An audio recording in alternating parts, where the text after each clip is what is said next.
So right-wing media has been just falling all over itself to preemptively excuse the alleged massive tax fraud committed by Donald Trump and his family, as has been outlined in this very extensively sourced New York Times investigation that came out this week, which we talked about on yesterday's show.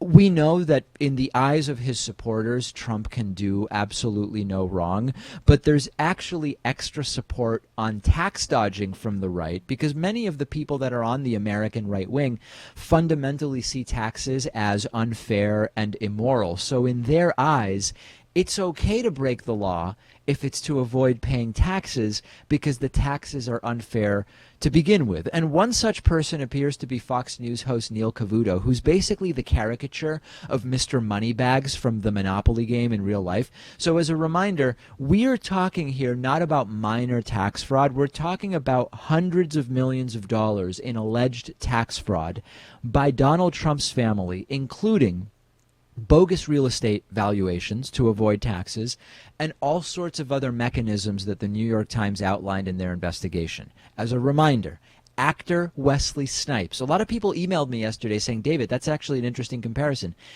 Actor Wesley Snipes went to prison for 3 years for much less than what Donald Trump and his family are accused of here. But Neil Cavuto from Fox News thinks that the entire thing is clever.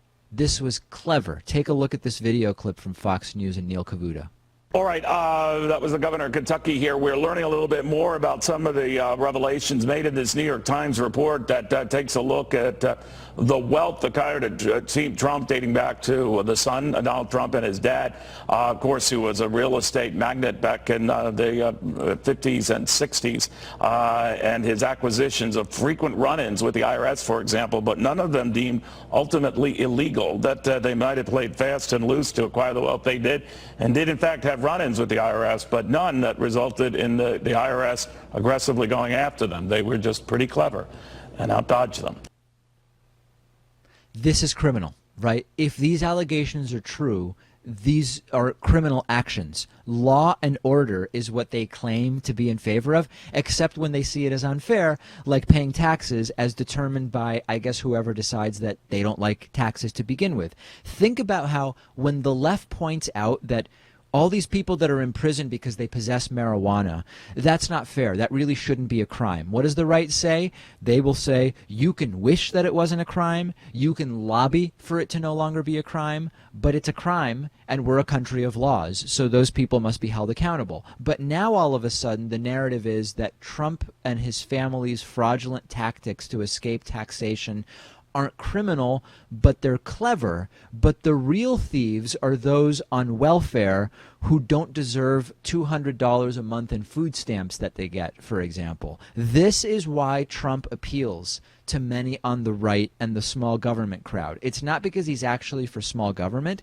It's because he flouts the laws of the country with regard to taxation and business regulation and so much more in a way that the right and the anti-government people love. And, you know, when you call it clever, you're basically saying that you are smart to not obey the law. But then they say they're for law and order.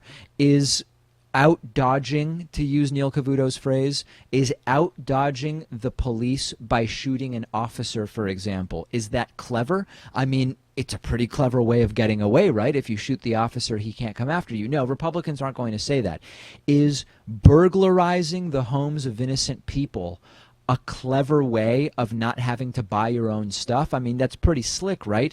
No. Republicans aren't going to use the term clever when it comes to that. And there's always this kind of grand narrative from the right around Trump. He definitely didn't collude with Russia, but if he did, it wasn't illegal, and it was actually smart. Like, why not try to win an election any way that you can?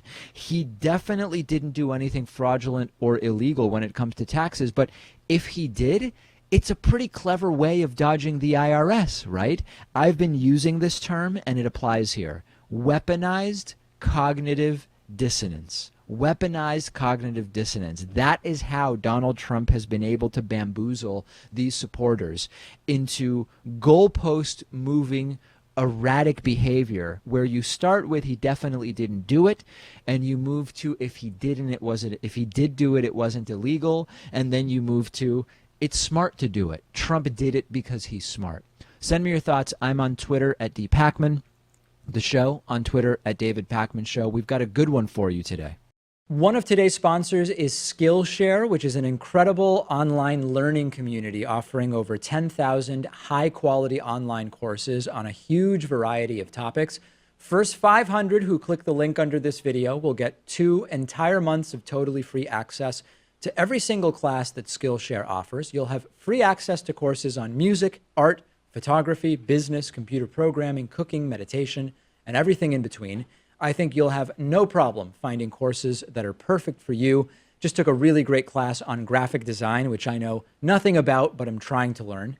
Our show is giving you 2 entire months of totally free access to every course Skillshare offers, risk-free. If you click the link under this video, you'll have 2 months to take classes on anything you're passionate about, classes taught by real people who share that passion. And after that, you can keep getting access to the entire site for less than $10 a month. Just click the link under this video to redeem your 2 free months of Skillshare, but hurry, it's only available to the first 500 who sign up.